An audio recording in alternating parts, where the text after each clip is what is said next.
As a comical effect, the ladies are laughing already. This. They know it reminds them of a donkey. This. Sometimes I wish I was a donkey. Only sometimes, good. This. You see, the jester had a fool's license. You know, he could do anything like it. He used to go around hitting the king and all the noblemen over the head with his bladder. And it was very funny if he'd been on the lager the night before. This...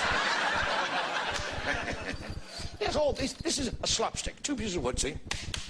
And that's a jester's. That's where the expression comes from, the slapstick. And the red-hot poker, won't bother with that. This is my favourite product. This is the great drum of Nottingham.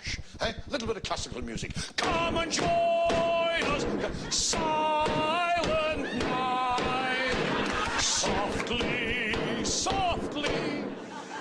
Oh, I love a drum. You can't beat them. Well, you have to, actually. I never go anywhere without my drum. I love dashing into Tesco's and shouting, I want Fortons off! The special offers I've had, and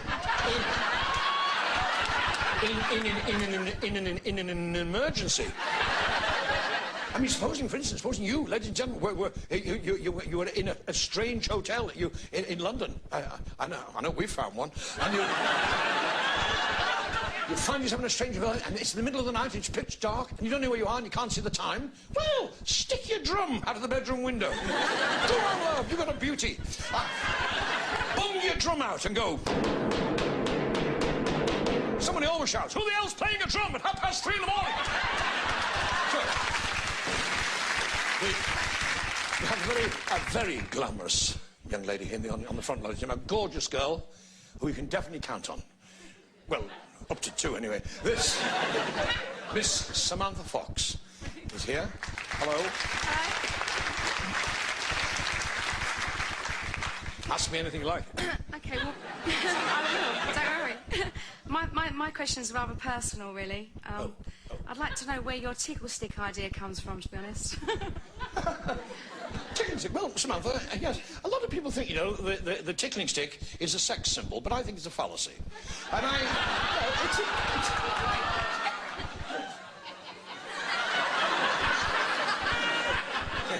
it's a jester's prop.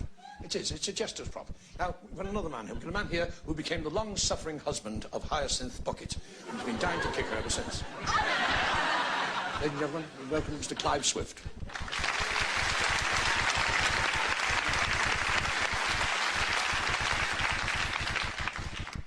Ken, you are known as the professor of ticklology. And you've studied the psychology of humour. So please could you tell me, because I've been wanting to know all my life, yes. What is a laugh? What is a laugh? Well, a laugh, well, anatomically speaking, a laugh starts here in the middle of your diagram. It works its way up past through your clack and out through your titter valve. It's like an attack of wind, actually, but it's... A laugh is a noise that comes out of a hole in your face. Anywhere else, you're in dead trouble. But people laugh at all sorts of things. Some ladies laugh at little things. It's a pity, really, but there you are. But for thousands of years, philosophers and psychologists, they've all tried to find the secret spring of laughter. Freud said that the essence of the comic was the conservation of psychic energy. But then again, Freud never played second house Friday night at Glasgow Empire.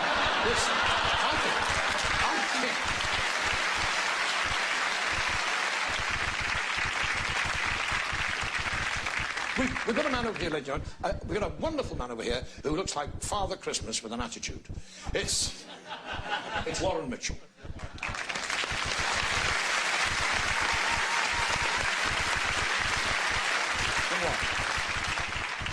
Ken, I'd like to know when you first came into this mad business of ours, did you have a comedian, a comic who was a hero that you wanted to model yourself on? I did indeed one. I modelled myself, and I was very lucky because I had great heroes to look up to. Wonderful, wonderful comedians of 40 and 50 years ago. Arthur Askey, Ted Ray, Max Miller, the great Max. Yeah, blimey. And Arthur Astley was as a child, Arthur Astley he was a wonderful man. It was like a firework display going off. He had so much energy, and the greatest stand-up comic of them all was Ted Ray. What a wonderful man. He's had such charm, sophistication. I think the most lovable of all our great drolls must have been Rob Wilton, when he said, the day war broke out, the wife said to me, she said, why are you wearing that ridiculous uniform? He said, well, I'm guarding the White Cliffs of Dover in case we get invaded. She said, what, you? Oh, no, he said, there's 5 or 6 of us. He said, why are you wearing that ridiculous Home Guard uniform? He said, I've told you, he said, in case Hitler invades the White Cliffs of Dover. She said, well, how will you know it's him? If you said you're working in case Hitler invades, how will you know it's Hitler? Well, he said, I've got a tongue in my head, haven't I? And that is great compliment. Thank you. In the audience, we're very lucky to have one of our best comedy talents, the lovely Josie Lawrence. Josie, what's your line anyway?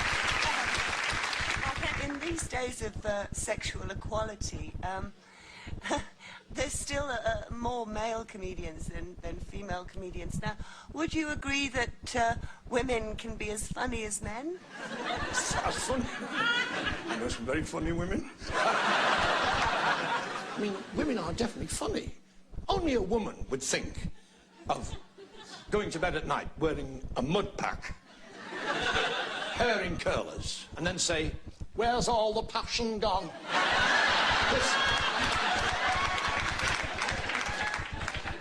Only a woman on a Saturday night would think of hoovering when you're trying to listen to the football results. Liverpool 4, Arsenal...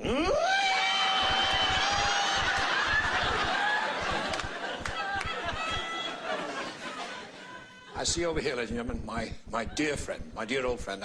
I don't know whether I can coax him into asking a question, because he's so modest and shy and humble. Mr. Frank Carson.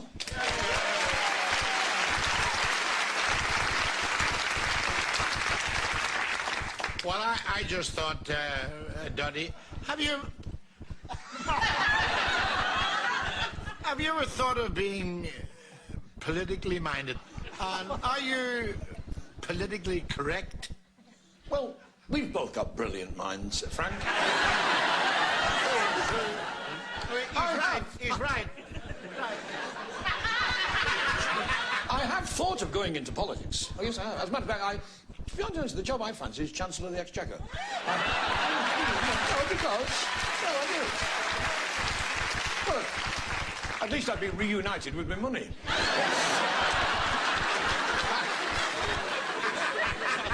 But Frank, I refuse to tell ethnic jokes. This fellow went into a pet shop in Liverpool last week and he said, have you got any of them there Puerto-Ricans? Now listen, have you any entertainment outfit for green and yellow fellas? He was from West Liverpool. The pet shop owner said, yeah, he said, we got some budgies. He said, how much are the little beggars? How much? He said, they're £10. He said, £10. He said, £10. He said, that's what I said, £10.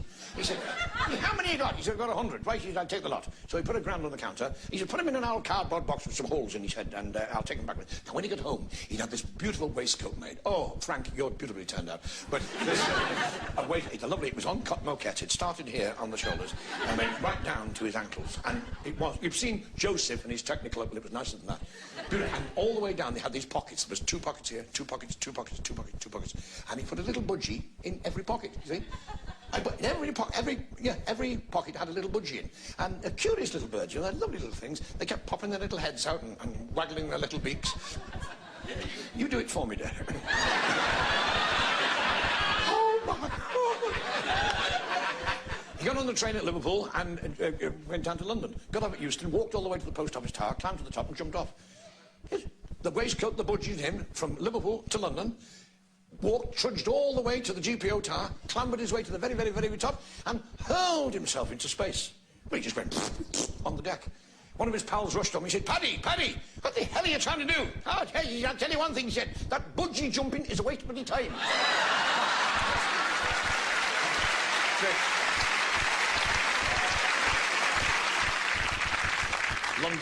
London wasn't always the capital, you know. Wasn't always the capital. At one time, Britain was divided into two parts. I'm talking about BC, before Coronation Street.